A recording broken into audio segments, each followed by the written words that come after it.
On the morning of my wedding, nothing went wrong. That's what scared me. The dress was perfect. The room was quiet.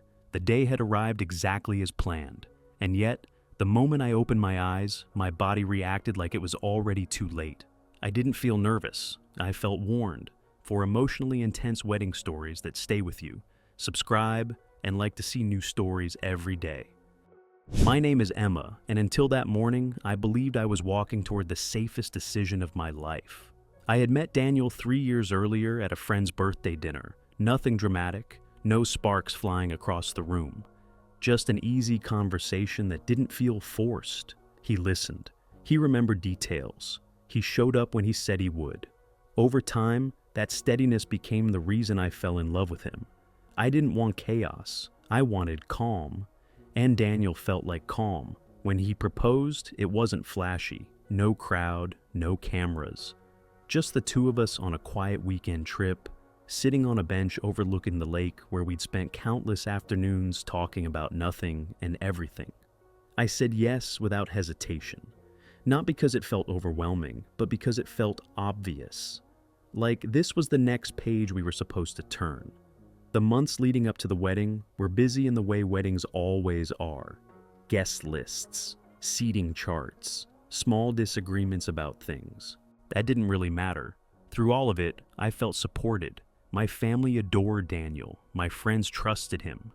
Everyone kept telling me how lucky I was, how solid we looked together. I believed them because I believed it too. That morning, as the sun rose higher, the hotel room filled with voices. My mother arrived first, already emotional, then my sister, then my friends. Laughter bounced off the walls as makeup bags opened and curling irons heated up. Music played softly in the background. On the surface, it was everything I'd imagined, the kind of morning people talk about years later with a smile. And yet, there were moments that didn't sit quite right. Daniel sent a short text instead of calling. Just, "Everything okay on your side? No heart, no excitement." I told myself he was nervous. I would have been worried if he wasn't. Still, I read the message twice before replying. As my makeup was finished and the dress was zipped up, I caught my reflection in the mirror. I looked like a bride, calm, put together, happy. But behind my eyes, there was a flicker of something else. Not fear, more like hesitation.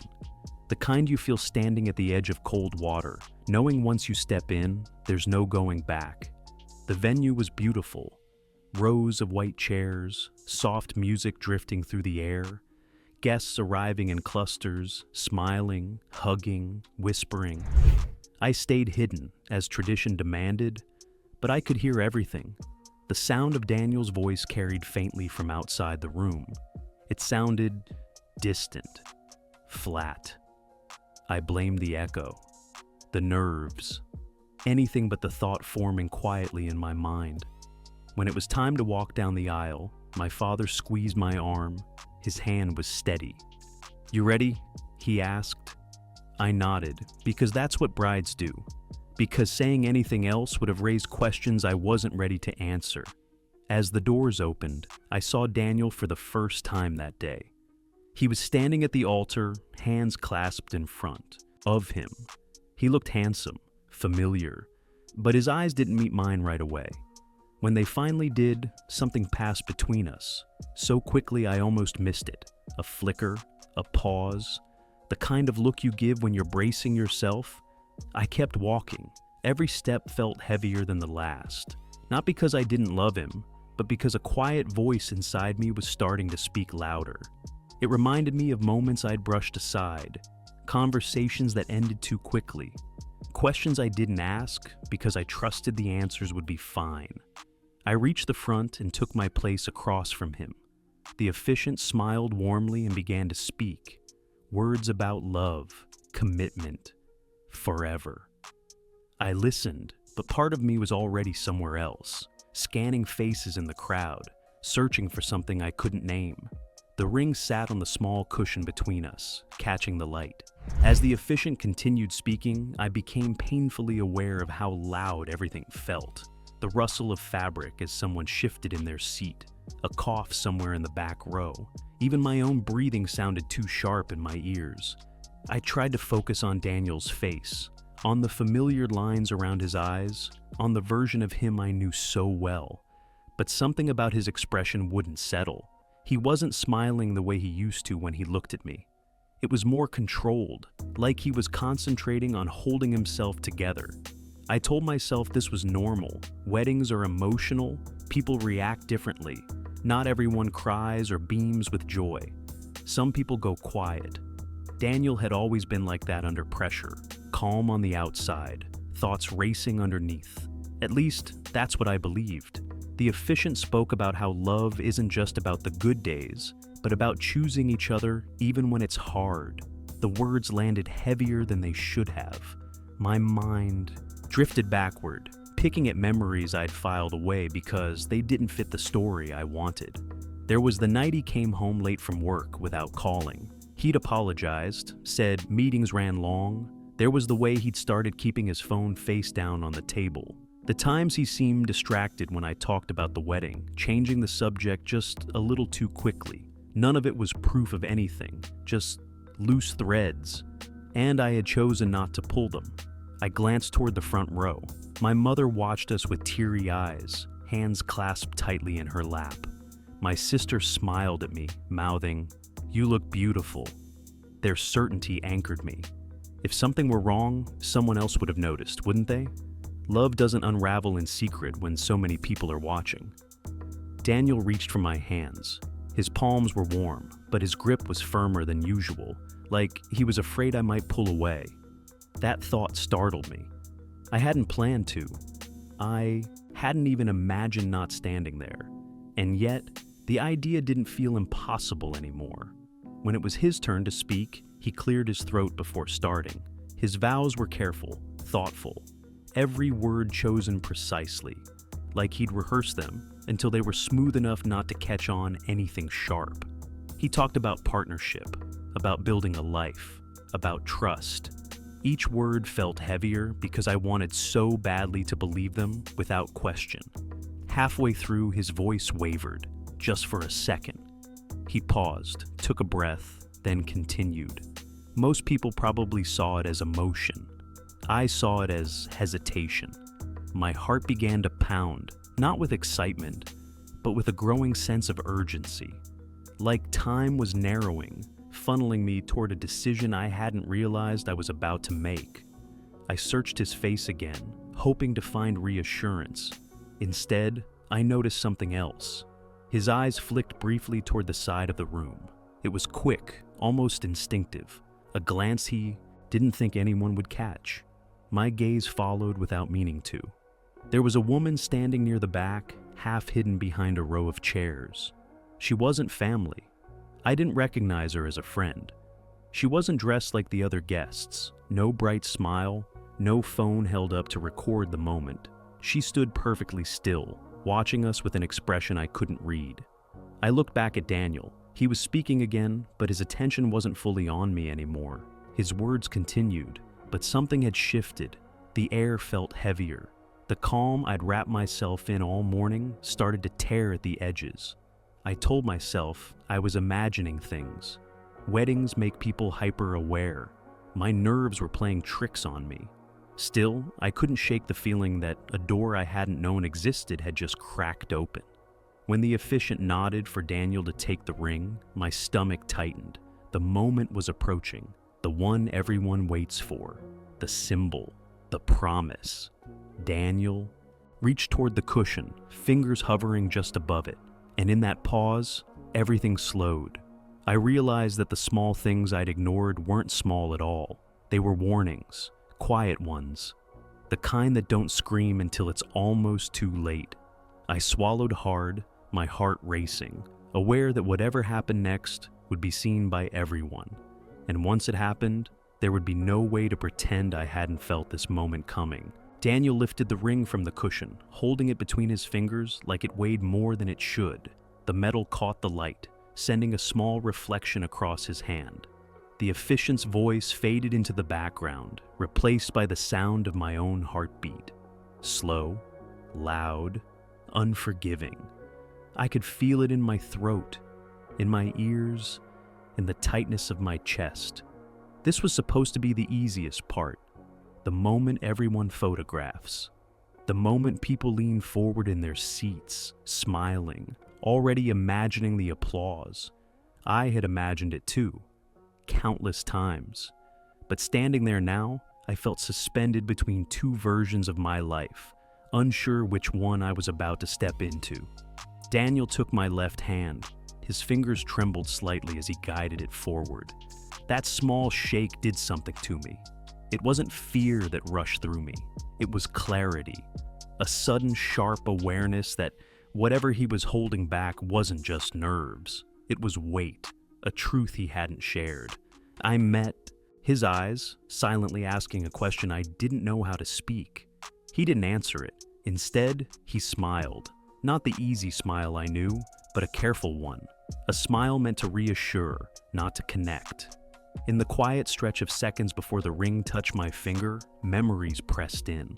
The late nights, the missed calls, the moments I'd told myself trust meant not asking too many questions.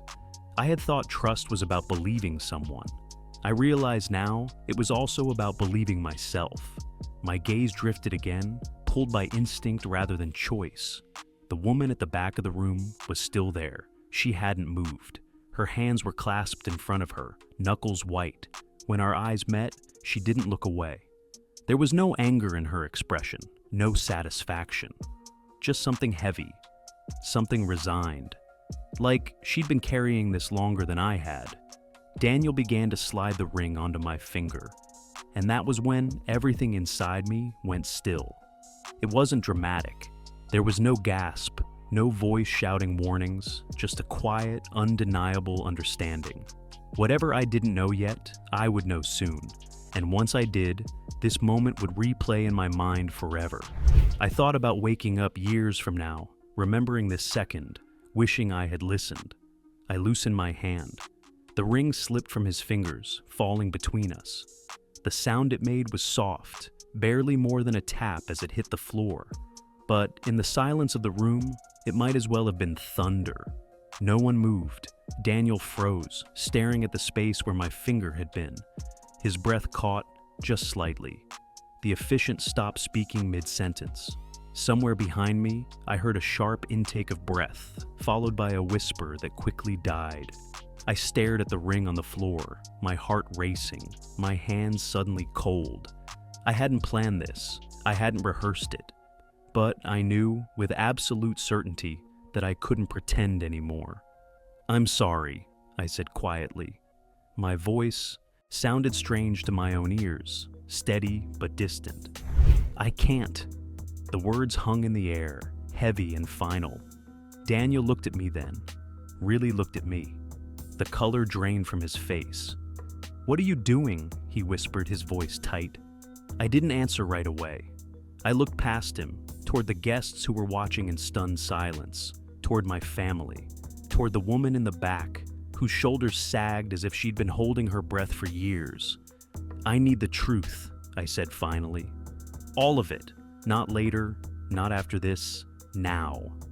The room remained silent. No music, no movement. Just 100 people witnessing the moment. A wedding stopped being a celebration and became something else entirely. And in that stillness, I understood that whatever truth was about to surface would change more than just this day. No one rushed forward. No one spoke. It was as if the room itself was waiting, holding its breath along with the rest of us. Daniel's eyes darted from my face to the floor, then toward the rows of chairs behind me. I followed his gaze without turning my head. The woman at the back of the room had stepped forward now, just one small step, but it was enough to shift the balance of everything. "I didn't want this to happen like this," Daniel said quietly. His voice cracked on the last word. He sounded less like a groom and more like someone cornered by a truth that had finally run out of places to hide. My hands trembled, but my voice didn't. "Then how did you want it to happen?" I asked. The officiant cleared his throat, uncertain. "Perhaps we should take a moment." "No," I said, gently but firmly. "Please don't." I turned back to Daniel. "If there's something I don't know, I don't want to walk away from here pretending it doesn't exist. A murmur rippled through the guests. My mother shifted in her seat. My father stood halfway, then sat back down again, his face unreadable. Daniel swallowed hard. "There's something I should have told you," he said. His words were slow, deliberate, as if each one had to be forced out. I thought I had time. The woman took another step forward, close enough now that I could see the strain in her face. She wasn't crying. She wasn't angry. She looked exhausted, the kind of tired that comes from carrying a secret alone. "I didn't know how to bring it up," Daniel continued. "And then the wedding planning started, and everyone was so happy. I kept telling myself it would sort itself out." My chest tightened. "Sort what out?" I asked, even though part of me already knew. He exhaled sharply, then said it. "I was seeing someone else." The words landed without drama, no gasps, no shouting. Just a sudden, heavy understanding that settled over the room. I nodded, once absorbing it.